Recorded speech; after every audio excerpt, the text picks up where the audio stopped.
Secangkir harapan, ngopi bareng Gembala. Karya Roh Kudus dalam Jemaat Mula-Mula.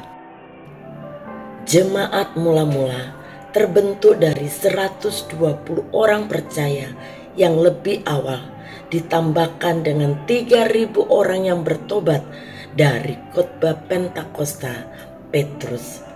Mereka tidak saja berani dibaptis di tengah masyarakat Yahudi yang menentang, tetapi mereka melanjutkan pertemuan-pertemuan mereka setiap hari dan menjalani kehidupan berjemaat yang luar biasa.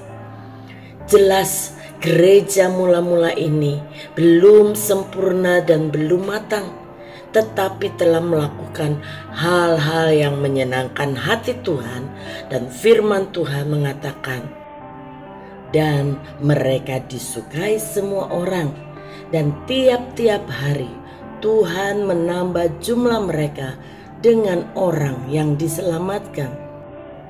Mengapa mereka disukai semua orang?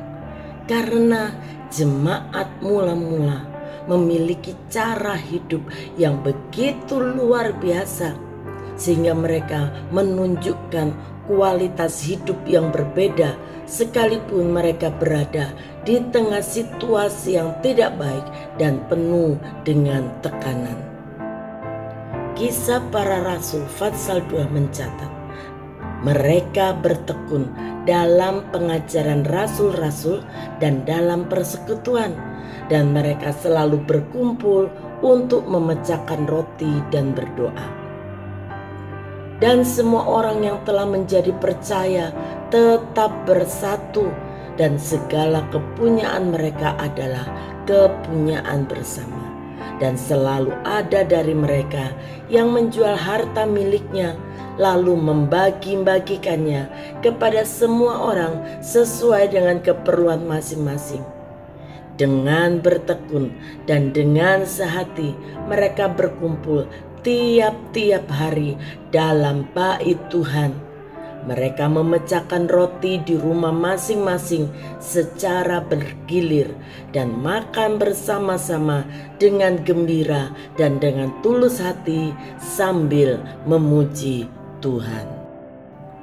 Dari kebenaran firman Tuhan ini, kita bisa mengetahui bahwa yang paling menonjol dari jemaat mula-mula adalah mereka hidup dalam persekutuan yang kuat dan memiliki rasa haus dan lapar akan firman Tuhan.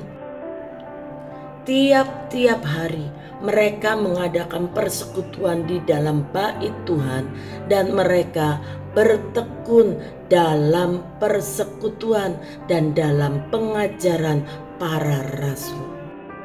Firman Tuhan yang mereka dengar tiap-tiap hari dari para rasul tentu mengerjakan sesuatu di dalam hidup mereka. Ada perubahan hidup, ada iman yang semakin bertumbuh, ada kasih yang semakin berkembang di dalam hidup dan persekutuan mereka. Jemaat mula-mula menjadikan kasih sebagai pola hidup setiap hari. Mereka senantiasa sehati sepikir dan sangat peka terhadap kebutuhan orang lain. Dan tentu pola hidup seperti ini sangat berbeda dengan situasi kondisi di akhir zaman ini yang cenderung bersikap egois, karena kasih kebanyakan orang sudah menjadi dingin. Pola hidup jemaat mula-mula seharusnya menjadi tamparan keras bagi jemaat Tuhan yang hidup pada masa sekarang, yang hanya suka beribadah 1 minggu 1 kali. Itu pun kadang masih bolong-bolong. Ada begitu banyak kesibukan yang membuat jemaat pada masa sekarang membatasi diri untuk hidup di dalam persekutuan. Jemaat mula-mula begitu mengasihi Tuhan dan mengasihi sesamanya. Mereka saling memberi, saling berbagi, bahkan menjual harta milik mereka untuk dibagikan kepada saudara-saudara seiman. Bagaimana dengan gereja Tuhan zaman sekarang? Tentu Bapak Ibu Saudara yang bisa menjawabnya. Gereja mula-mula bukan sekedar melakukan hal-hal yang benar, tetapi mereka juga memiliki sikap-sikap yang benar, memelihara hubungan yang benar dengan Tuhan, dan memelihara hubungan yang benar dengan sesamanya. Kisah hidup jemaat mula-mula kiranya bisa menjadi refleksi bagi kita, gereja Tuhan pada masa sekarang. Apakah gereja kita telah melakukan hal-hal yang benar? Bersekutu, beribadah, belajar firman Tuhan, dan berdoa dengan benar, dengan kasih yang mula-mula. Bapa di dalam surga, pagi hari ini firman Tuhan mengingatkan kami kembali akan cara hidup gereja mula-mula. Kami tahu Tuhan, hidup kami masih jauh dari kehidupan mereka. Kami hanya bersekutu tiap minggu hanya beberapa hari, bahkan hanya ada 1 kali saja. Bahkan mungkin kasih kami juga tidak seperti kasih gereja Tuhan mula-mula. Tuhan tolong kami, ingatkan kami supaya kami berjuang seperti jemaat Tuhan mula-mula. Berjuang untuk keselamatan jiwa-jiwa, berjuang supaya nama Tuhan boleh dipermuliakan melalui kehidupan kami.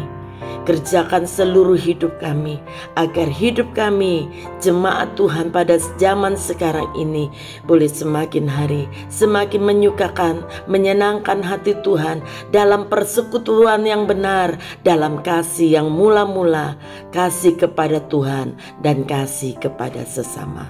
Kami serahkan hidup kami mau taat melakukan kebenaran firman-Mu. Di dalam nama Tuhan Yesus kami berdoa dan mengucap syukur. Haleluya. Amin. Ingin hidup kita menyenangkan hati Tuhan dan hidup kita disukai semua orang? Maka belajarlah menjadi seperti jemaat Tuhan mula-mula. Terus semangat dalam iman, pengharapan, dan kasih kita kepada Tuhan.